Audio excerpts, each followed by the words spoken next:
You're listening to The Intellectual Investor, episode number 243, Thoughts from the Consumer Electronics Show, written by Vitaliy Katsenelson and read by Elliot.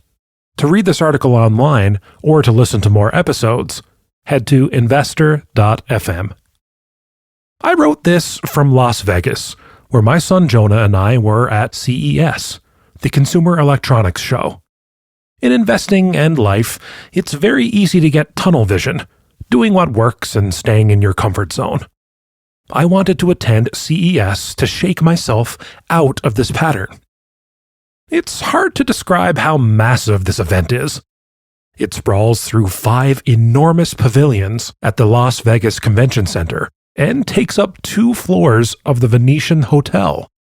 It is attended by over 100,000 people. Here are my initial, off-the-cuff, somewhat random thoughts from CES. Robotaxis. There were several robotaxi companies here, in addition to Alphabet's Waymo. Multiple robotaxis are going to hit the market over the next few years. It won't be just Waymo. Most will get geofenced. They'll work in specific areas, just like Waymo did. This is good news for Uber. The more fragmented the robotaxi market, the more players are in this market, the more valuable is Uber's switchboard system, which will bring higher utilization to robotaxi operators. This will also hugely transform public transportation. Think about school buses. That market is primed for disruption since most buses follow the same route every day in a relatively small area. Chinese EVs. Chinese electric cars are awesome. This reminds me of what happened in Africa. Most of Africa skipped phone landlines completely and went straight to wireless phones. Similarly, Chinese automakers weren't great at making gas-powered cars. Everyone else had dominated that space, so they just leapfrogged straight to electric cars. And leapfrog they did. They'll make even Tesla work hard. I can't speak for their reliability, but their designs are fresh, and without labor unions mandating how many workers need to screw in a single light bulb, they're much cheaper than Western alternatives. If they hit the US market without tariffs, they would decimate the incumbents, similar to what Japanese car makers did in the early 80s to the Big Three. Machines on autopilot. Autonomous and remote-controlled equipment is going to change construction, mining, and farming completely. Imagine excavators digging dirt on a project in the middle of nowhere, operated remotely from air-conditioned urban offices, maybe even by experienced operators brought out of retirement. Jobs that were physically demanding and that pulled workers away from their families are going to become regular 9-to-5 office jobs. This means workers can have normal family lives and work longer, way past when they normally have to retire due to the physical demands of the job. Or picture a colony of Caterpillar trucks working autonomously 24/7 at a mine site. The efficiency and safety gains would be huge. You'll still need workers, but different workers, and fewer of them. Think about agriculture. All those jobs that Americans don't want to do will be done by tractors or other farm equipment going through strawberry fields, using AI to spray pesticides only where needed, and collecting apples and oranges. Here's an economic observation with slight policy overtones. The nature of the job market will change. This is one of those turning points in history where our immigration policy should be forward-thinking, adjusted for the world where AI will be playing a larger role in it. That is inevitable, not just focused on the past and today's needs. Cracking the US market. China has a significant competitive advantage in manufacturing. It has a very robust ecosystem and well-oiled supply chain. Nothing new here. Its labor is no longer the cheapest, but Chinese manufacturing is getting more automated. We talked to one of the chief designers of Renfo, a Hong Kong company that makes digital scales, among other gadgets, and is the #1 seller of those scales on Amazon. They outsource all manufacturing to China, and the factory that manufactures their scales is completely automated.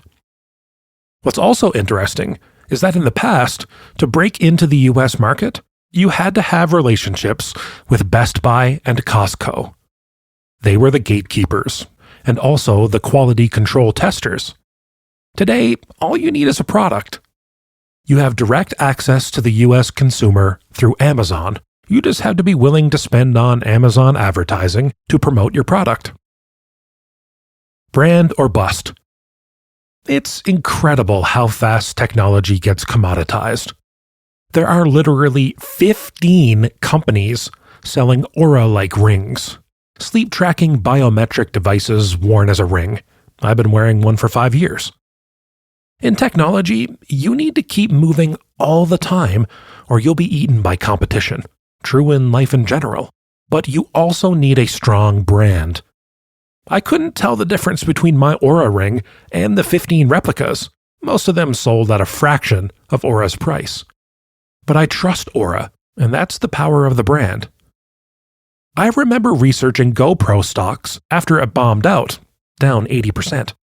During our research, I found that GoPro was selling their cameras for $300 to $400, while Chinese-made no-name replicas were sold on Amazon for $40. These replicas didn't have GoPro's brand, but they had tens of thousands of 5-star, hard-to-fake, reviews on Amazon. GoPro may have been exceptional, loved by pros, and these no-name cameras were just okay, but they were 10 times cheaper. I put GoPro stock in the too hard pile and moved on. Thank God I did. After declining 80%, the stock fell another 80%. This brings me back to the value of a brand. GoPro wasn't worth 10 times more to consumers than Chinese no-name alternatives. Can Aura command 10 times pricing over its no-name competitors? I don't know. That's the beauty of investing. I don't have to have an actionable opinion on everything.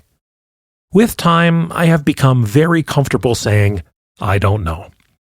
Investing is one of the few professions where you don't have to have an answer for everything.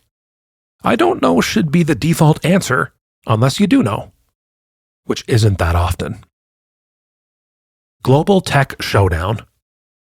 Korean companies are really dominating screen technology.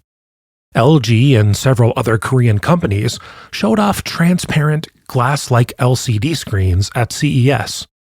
Imagine sitting in your self-driving car, and your windows are both regular see-through glass and LCD screens at the same time.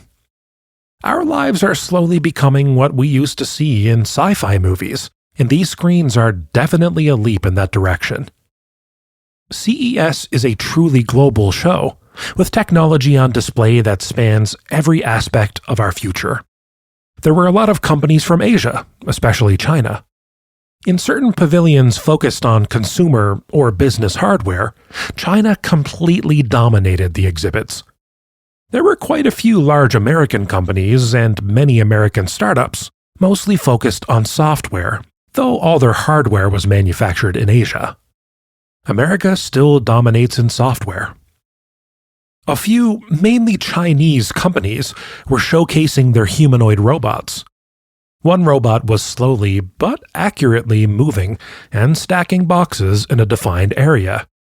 Others were roaming more freely and were good at avoiding objects.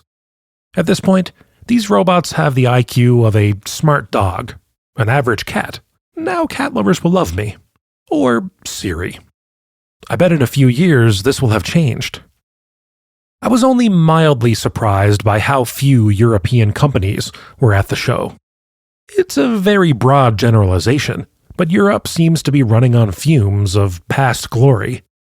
Western Europe has become a pro at regulation and mastered the redistribution of wealth, activities that don't help innovation or economic growth, and not much else.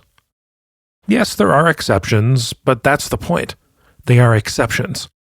If Europe doesn't change course, eventually it will run out of fumes. The beauty of learning is that you don't always know everything you've learned at the moment of learning. Often you're just depositing data points that will crystallize into insights at a much later date. I don't know if CES will become an every year tradition or something I do sporadically, but it's definitely fertile ground for learning.